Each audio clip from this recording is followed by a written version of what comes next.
निपाणी शहरातील रखडलेली विकासकामे, घरकुल योजनेतील विलंब आणि जिल्हा बँक निवडणुकीतील राजकीय भूमिकांवरून माजी नगराध्यक्ष विलास गाडीवड्डर यांनी आमदार सौ शशिकला जोल्ले यांच्यावर तीव्र टीका केली. काँग्रेसच्या पाठिंब्यावर निवडून येऊन त्याच पक्षावर टीका करणे नैतिकतेस धरून नसल्याचा आरोप त्यांनी माध्यमांशी बोलताना केला. पुढे बोलताना ते म्हणाले, बेळगाव जिल्हा मध्यवर्ती बँक निवडणुकीत काँग्रेसच्या मतांवर विजय मिळविल्यानंतर काँग्रेसला भ्रष्ट म्हणणे योग्य नाही. जर काँग्रेस भ्रष्ट वाटत असेल तर त्या पक्षाच्या आधारावर मिळविलेल्या पदाचा राजीनामा देऊन पुन्हा निवडणूक लढवावी, असे आवाहन त्यांनी दिले.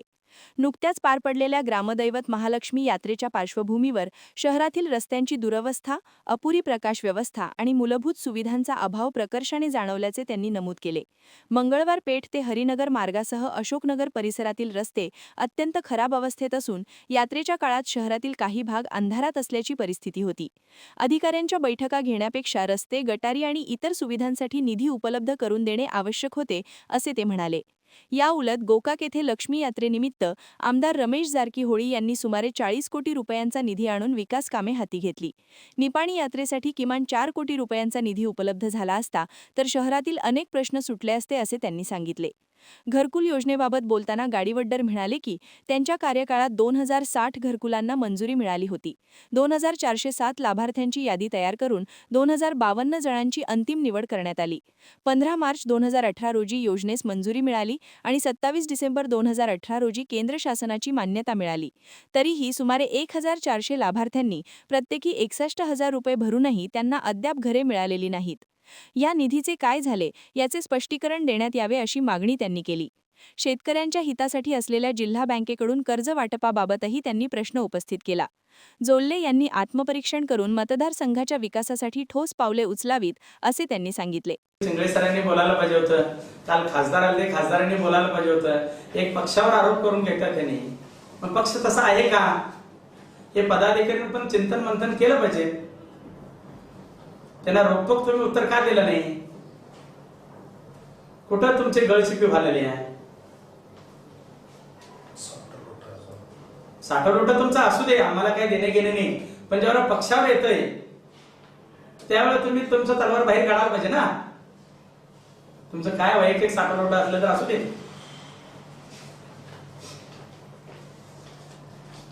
अशा तऱ्हेनं पक्षाचं खच्चीकरण व्हायलंय, पक्षाच्या कार्यकर्त्यांचं खच्चीकरण व्हायलंय.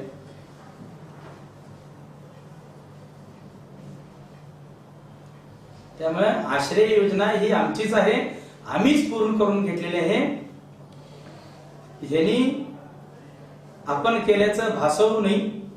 तुम्हाला काय नवीन करायचं असेल तर तुमचा हात खुले आहे, गव्हर्नमेंट आहे. आणखीन एक मला म्हणायचं आहे की सरकारकडे पैसा नाही, मग तुम्ही तुमच्या मतदारसंघामध्ये विकास कामं कुठून आणणार आहात? तुम्ही सरकार शून्य आहे म्हणताय, सरकार विकासात्मक नाही म्हणताय, मग तुमच्या मतदारसंघामध्ये कुठल्या सरकारकडनं पैसा यायला आहे? तुम्ही रोज एक रस्ता उद्घाटन केलो, तिथं गटर उद्घाटन केलो, तिथं आणखीन काय केलो, तुमच्या कृपेनं सगळं झालंय. तुमच्या कृपेनं म्हणजे गव्हर्नमेंटचा पैसा आहे ना, तो राज्य सरकारने दिलेला पैसा आहे ना. इकडे एकीकडे राज्य सरकारला नाव ठेवायचं आणि त्या सरकारमधनं आणून मतदारसंघात काम करायचं. म्हणावं तेवढं काम केलेलं नाही, पण जेवढं केलं ते राज्य सरकारने दिलेली निधी आहे ना. त्यामुळं जोल्लेंनी आरोप करत असताना स्वतः चिंतन मंथन करावं.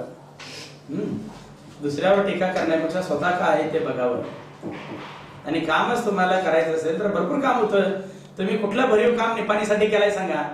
तुम्ही आमच्या मतदारसंघाचंच नव्हे, तुम्ही आमच्या मतदारसंघावर तुमचं प्रेमच नाही आहे.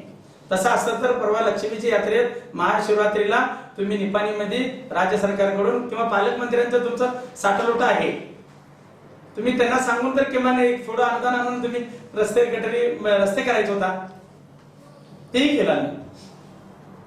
साठवलोटा हे फक्त स्वतः स्वार्थासाठी आहे, जनतेसाठी नाही. भ्रष्टाचार आहे म्हणतात. मग भ्रष्टाचारांच्या सपोर्टवर तुम्ही ते करू नका ना. दुसरी गोष्ट, राज्य सरकारने रहित लोकांच्यावर अन्याय केले म्हणतात. खुद अण्णासाहेब जोल्ले शेतकऱ्यांना कर्ज दिलं तर बँक घाट्यात येते म्हणतात. मग काय व्यापाऱ्यांना कर्ज द्यायचं आहे? बँक आहे शेतकऱ्यांच्यासाठी, शेतकऱ्यांना मदत केलं पाहिजे.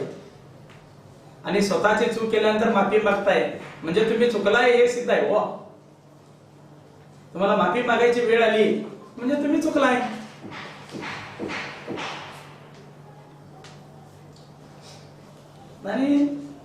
आणि वेगवेगळे विषय ते तेवढ्या एकदम खोलात नको. काँग्रेसवाली पण त्यांनी खरं म्हणजे त्यांनी आता पद घेऊन मिरवणारे लोक गप्प बसले. काँग्रेसचे पदाधिकारी गप्प बसले. बाकीच्या गोष्टी त्यांनी बोलू देत. पण मला आणखीन एक सांगायचं आहे की महिला बाल कल्याण मंत्री यांनी 500 कोटी महिलांचं थकीत ठेवलंय म्हणून त्यांचा आरोप आहे. थकीत असेल, सरकारकडून पैसा नसल्यामुळे थकीत असेल, पण ह्यापूर्वी दिलेलं पण आहे ना. पण मला असं आवाहन करायचंय त्यांना की त्यांनी कुठलं अंडी घोटाळा किंवा कुठला भ्रष्टाचार तर केलेला नाही.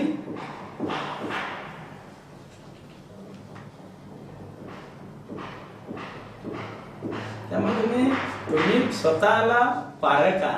स्वतः का आहे हे स्वतःमध्ये बघा. दुसऱ्यांना नाव ठेवण्या अगोदर स्वतः आपण कळायला पाहिजे की आपण काय आहोत, आपण किती स्वच्छ आहोत. मग आणखीन भरपूर एक असं म्युन्सिपालिटीचा विषय वगैरे ते वेळ आल्यावर आपण त्यांना बोलू. यावेळी बाळासाहेब सरकार, डॉक्टर जसराज गिरे, संभाजी गायकवाडी आदी उपस्थित होते.